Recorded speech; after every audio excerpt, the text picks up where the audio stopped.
জামাত এখানে যে রাজনীতিটা করে সেটা হলো বরাবরই ৭১-এ তো সে in the wrong side of হিস্ট্রিতে ছিল। মানে এখানে জাতি রাষ্ট্র গঠনের আন্দোলন চলতেছে, জাতীয় মুক্তির আন্দোলন চলতেছে, সে পাকিস্তানিদের কোলে উঠে বসে ছিল। ৫ই আগস্ট যাইতে পারলো না, আপনি শুরু করে দিলেন নৌকার ধানের শীষ দুই সাপের এক বিষ। ২৪কে কেউ যেন তাদের নিজেদের সম্পত্তি মনে না করে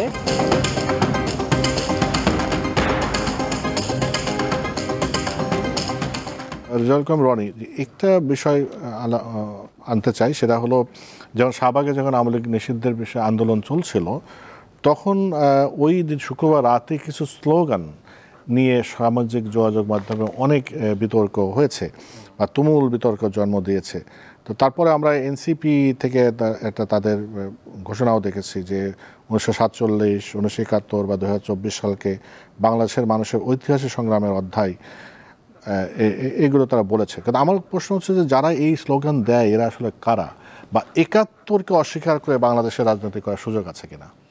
দেখেন, হিস্ট্রি ব্যাপারটা হলো হিস্ট্রি ফর আপনার রিকগনাইজেশন, অ্যান্ড এটা পূজা দেওয়ার কিছু নেই, কিন্তু এটা রিকগনাইজ করতে হবে এবং জীবনযাপনটা করতে হবে বর্তমানে, প্রেজেন্টে। ২৪ এবং ৭১-এর মুখোমুখি প্রথম প্রকল্পটা কি? ২৪ এবং ৭১-কে মুখোমুখি দাঁড় করানো হয়েছে। দেখেন, ৭১-এর সমতুল্য ইভেন্ট বাঙালি জাতির জীবনে আর আসবে না, কারণ আপনি একটা ভূখণ্ড পাইছেন। ৪০ বা ৪৫ কোটি কমিউনিটি, বাংলা ভাষাভাষী কমিউনিটির প্রতিনিধিত্ব করে বাংলাদেশ।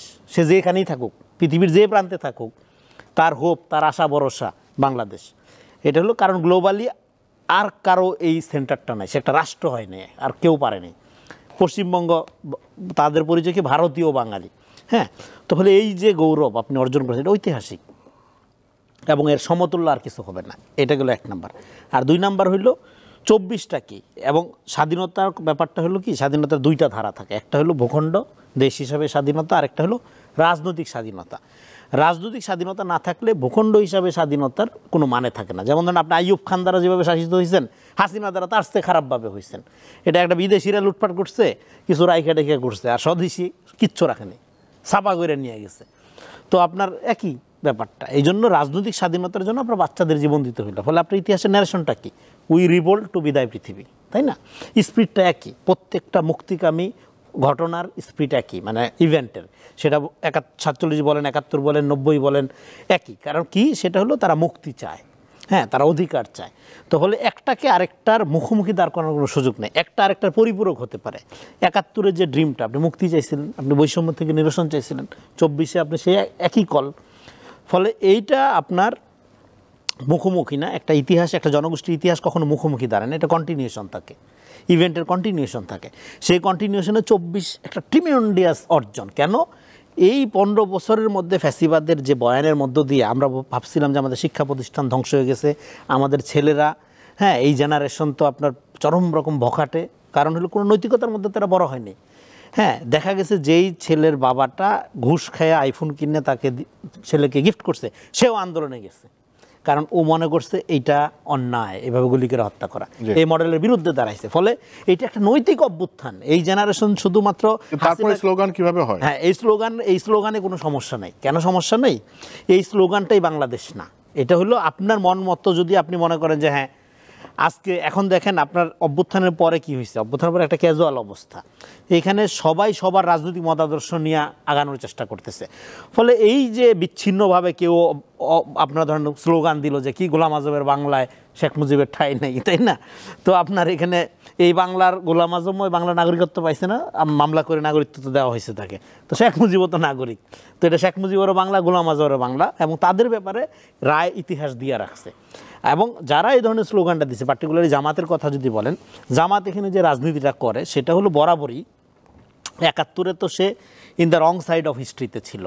মানে এখানে জাতি রাষ্ট্র গঠনের আন্দোলন চলতেছে, জাতীয় মুক্তির আন্দোলন চলতেছে, সে পাকিস্তানিদের কোলে উঠে বসে ছিল। এই জন্য এটাকে আমি বলি এটা প্রো স্টেট এন্টি নেশন একটা পার্টি। এটা সবসময় ইস্টাবলিশমেন্টের সাথে থাকে। তার তো ধরেন আপনার পাকিস্তান আন্দোলনের সময় সে কিন্তু এত বড় পার্টি ছিল না।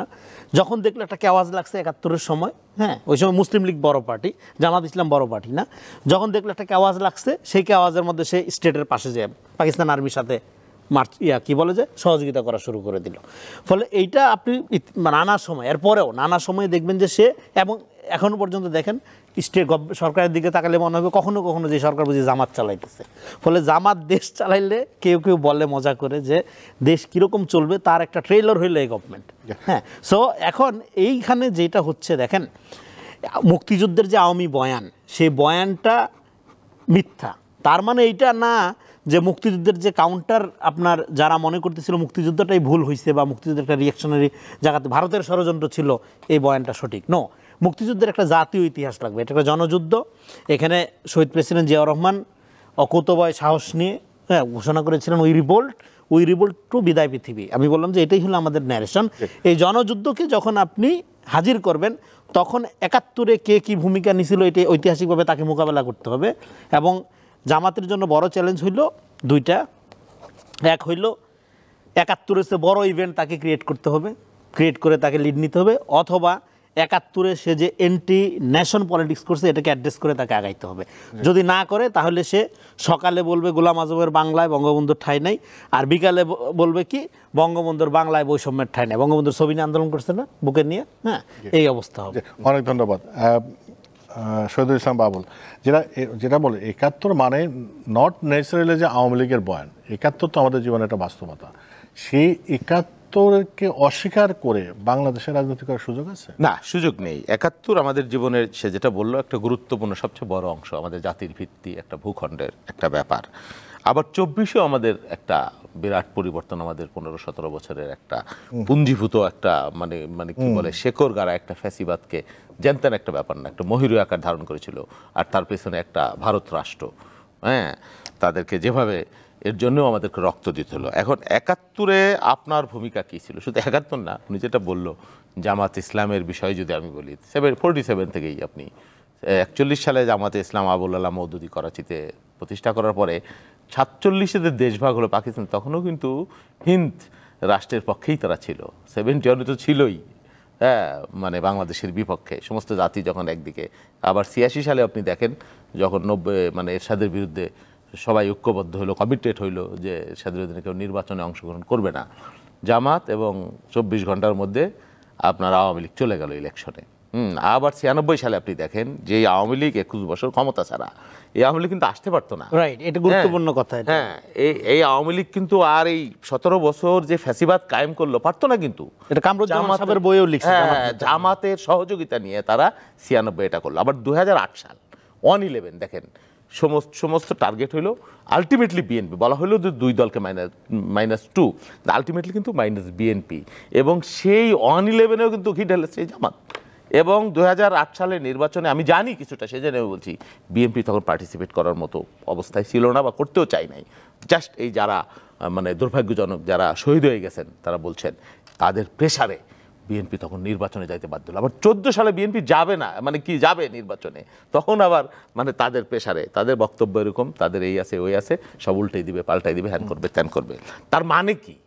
এবং এখন দেখেন এই ২৪-এ আসার পরে সমস্ত আমরা যখন এই সবাই মিলে একটা ধারায় উৎখাত করলাম, আপনার ৫ই আগস্ট যাইতে পারলো না, আপনি শুরু করে দিলেন নৌকার ধানের শীষ ২ সাপের ১ বিষ, মির্জা কাদের আর কি মির্জা ফখরুল, আপনি মিলেই ফেললেন। এমন সব বাক্যবাদ, এমন সব শব্দ অনলাইন থেকে শুরু করে, এমন সব গালাগালি, এমন সব গ্রুমনাই।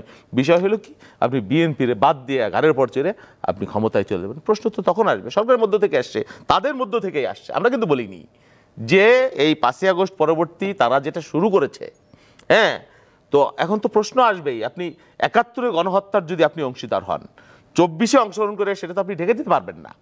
আর ২৪-এর আপনি যদি ফ্যাসিবাদ, আপনার নেতৃত্বে হয় না, ফ্যাসিবাদ সকল আপনি একটা অংশ হয়ে, আর আপনি ২৪-এ গণহত্যা করে ৭১-এর মুক্তিযুদ্ধের অংশীদার হয়ে ২৪-এর গণহত্যার দায়িত্ব তো আপনি এড়াইতে পারেন না। দুইটাই অঙ্গাঙ্গিভাবে জড়িত। আপনি দেখেন এই যে বিএনপিকে আপনি নানানভাবে আক্রমণ করেন, আপনি ৮৬ বলেন, হ্যাঁ, 1/11 বলেন, বা আপনি এই যে ৭১ বলেন, আপনি যেটা বলেন, বা এই যে ১৭ বছরের ফ্যাসিবাদ, বেগম খালেদা জি আপনি দেখছেন কি একটা জীবন মরণের সন্ধিক্ষণ থেকে আল্লাহ তাকে, তিনি তো তার মতো মানুষ, একদিকে তার মৃত্যু আর একদিকে তার ফ্যাসিবাদ। আপনি যদি খালি কোনো রকম ইনিয়ে বিনিয়ে আপনি মেনে নিতেন, অনেক আগে আপনি চিকিৎসার জন্য চলে যেতে পারতেন, হ্যাঁ, অনেক আগে আপনি প্রাসাদ প্রমোদ জীবন, আপনার দলও আপনি এর থেকে ভালো বাঁচাইতে পারতেন। সেই জন্যে এই কলঙ্ক বিএনপিকে গণতন্ত্র বিরোধী কলঙ্ক অন্তত বিএনপিকে দেশ বিরোধী কলঙ্ক বিএনপিকে কেউ কোনোদিন দিতে পারবে না, কোথাও না। অনেক ধন্যবাদ সাকিব আনাও। শেষ করবো সংক্ষেপে, যেটা এর আগে একটা মানে ইয়ে ছিল যে ৭১ এবং ২০২৪কে একটু কোনটা বড় মুখোমুখি দাঁড় করানোর চেষ্টা ছিল, কিন্তু এনসিপি এই যে এই সর্বশেষ একটা তাদের যে অবস্থান পরিষ্কার করার মাধ্যমে এবং বাংলাদেশের মানুষ এখন বুঝেছে যে ৭১ এবং ২৪ সাল দুটোই বাংলাদেশের মানুষের মুক্তির সংগ্রাম ছিল। আপনি শেষ করবেন যে আমি যেটা যে বলি যে যারা এই যে এই ধরনের স্লোগান দেয় বা ৭১কে অস্বীকার করতে চায় তাদের মানে বাংলাদেশের অবস্থান কি হওয়া উচিত? ওই স্লোগানের কথা বলি, একটা শব্দ, আনঅ্যাকসেপ্টেবল। কোনোভাবেই এটা বাংলাদেশে গ্রহণযোগ্য না, কোনোভাবেই গ্রহণ করা যাবে না। বাংলা কখনো গোলাম আজমের ছিলই না, ফলে এই স্লোগানেরই আসলে কোনো ভিত্তি নাই। আর আপনি যেটা বললেন যে এনসিপিও এখন মানে 71কে ধারণ করে এই বক্তব্যগুলো তাদের আসছে, ফলে এখন না, আমি এটা মনে করি না। ৭১কে বাংলাদেশের জনগণ শুরু থেকে ধারণ করে এবং বাংলাদেশ রাষ্ট্র যতদিন থাকবে ততদিন ৭১কে মানুষ ধারণ করবে। যেটা রনি ভাই বলছিলেন যে ওটা তো আসলে রাষ্ট্রের জন্ম, যে রাষ্ট্রে ৭১ হিসাবেই মানে আওয়ামী এত বড় ইভেন্ট আর আসবে না এই জাতির জীবনে।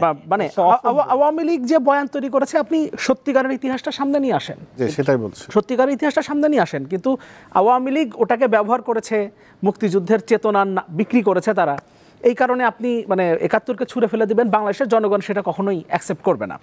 আবার আরেকটা বিষয় খুবই জরুরি, ৭১কে যেভাবে মানে বিক্রি করেছে, ৭১-এর চেতনা নামে, মুক্তিযুদ্ধের চেতনা নামে আওয়ামী লীগ যেভাবে বিক্রি করেছে, মানে সেটা ৭১ না। বাংলাদেশের মানে সবগুলো পলিটিক্যাল পার্টি যত অংশীজন আছেন এই ২৪-এর, তাদের কাছে একটা অনুরোধ থাকবে এবং বাংলাদেশের জনগণ এই ব্যাপারে সতর্ক থাকবে বলে আমরা প্রত্যাশা করি, যে ২৪কে কেউ যেন তাদের নিজেদের সম্পত্তি মনে না করে এই চেতনা বা এই স্পিরিট আমরা ধারণ করি, আমি ধারণ করি, আমার দল ধারণ করে, বা মানে আমি এটার আসলে মূল মালিকানা দাবি করতে পারি, এই জায়গাতে যেন কোনোদিন আমরা আসলে কেউ যেন কখনো না আসি।